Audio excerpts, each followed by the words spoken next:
devices that vaporize a flavored liquid. They all used to look like cigarettes, but now they come in many shapes and sizes. Many look like pens or small boxes called mods. What they all have in common is 1. A power source, usually a lithium battery. 2. An atomizer, which heats the e-liquid. 3.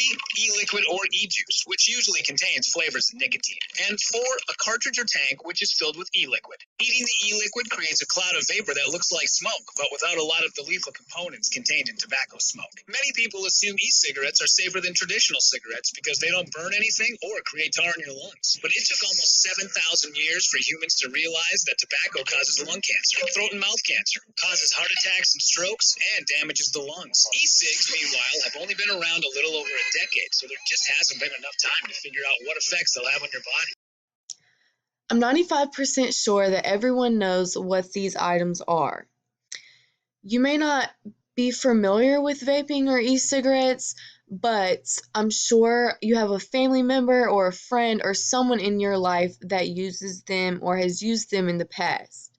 Today, I will be explaining what vaping is, how it started, and talk about some controversies around vaping and also touch on the newest research that has been conducted. I myself have used a vape in the past and I'm aware of how they work and have previously done my own research to better understand the benefits and drawbacks of vaping. You may not be familiar with vaping, but most of us have previously used a vape product or know someone in our lives that have or currently use vape products. Whatever your preconceived notions are, learning and understanding vaping will be able to broaden your knowledge and aid you or your loved ones on what is being consumed in a vape. There are several different kinds of vapes on the market today. However, I'm going to elaborate on how vaping started and what caused its creation.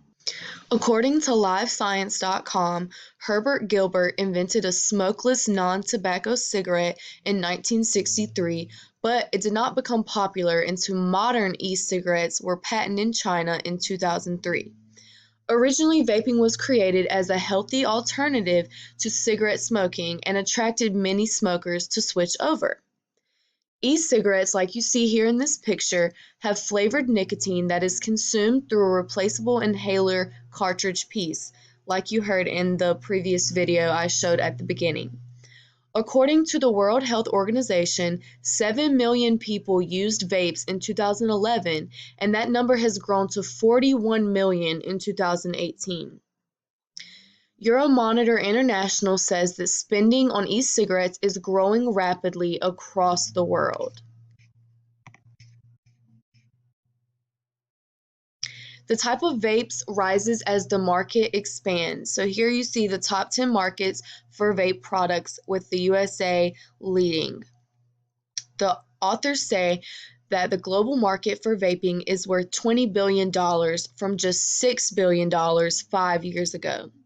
Laura Jones with BBC News said the United States, the United Kingdom, and France are the biggest markets for vape products, spending more than $10 billion on vaping products in 2018 between 3 different countries. So now that we understand what vaping is, let's talk about some controversies regarding vaping.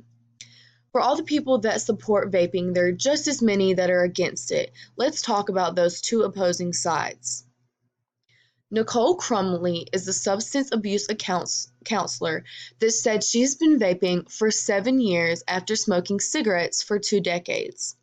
She said, "I saw how this product could really help change lives and could help save lives." According to WDF.com, any advocate is going to tell you that their target consumer is the adult smoker. We don't want kids and we don't want people who don't already smoke. We're not trying to create new habits, we're only trying to save people's lives.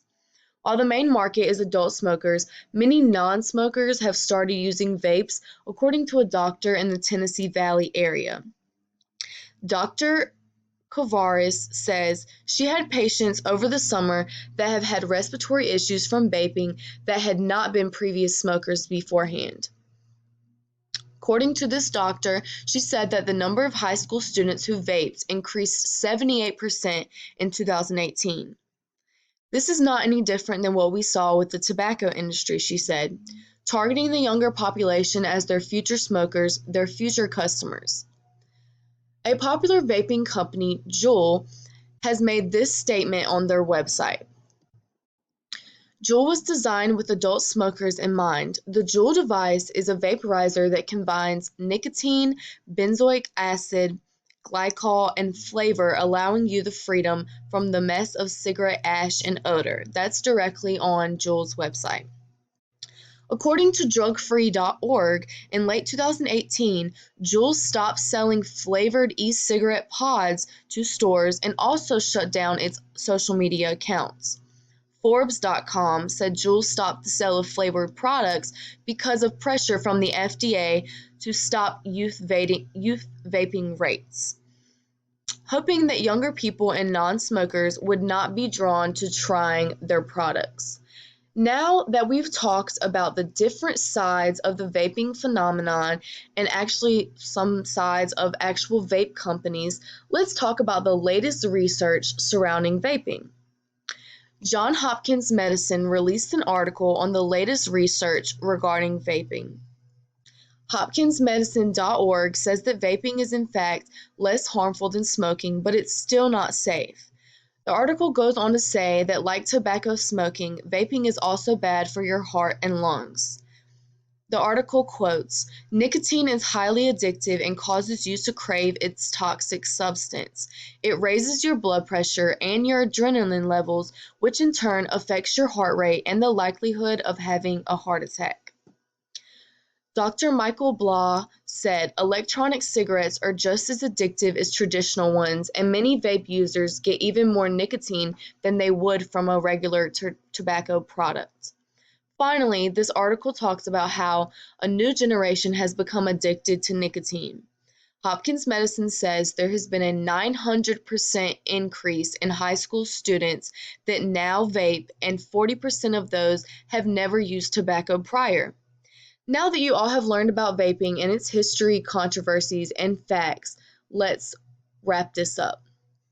Today I've explained to you what vaping or e-cigarettes are, talked about some common controversies regarding the product, and the latest research that has been conducted on the product. I know that vaping is a widely known phenomenon, so I felt it was important that everyone be educated on what exactly vaping is. If you or someone you know uses vapes, now you have adequate information to inform yourself and those around you, and even those who have no prior knowledge of this topic. Thank you.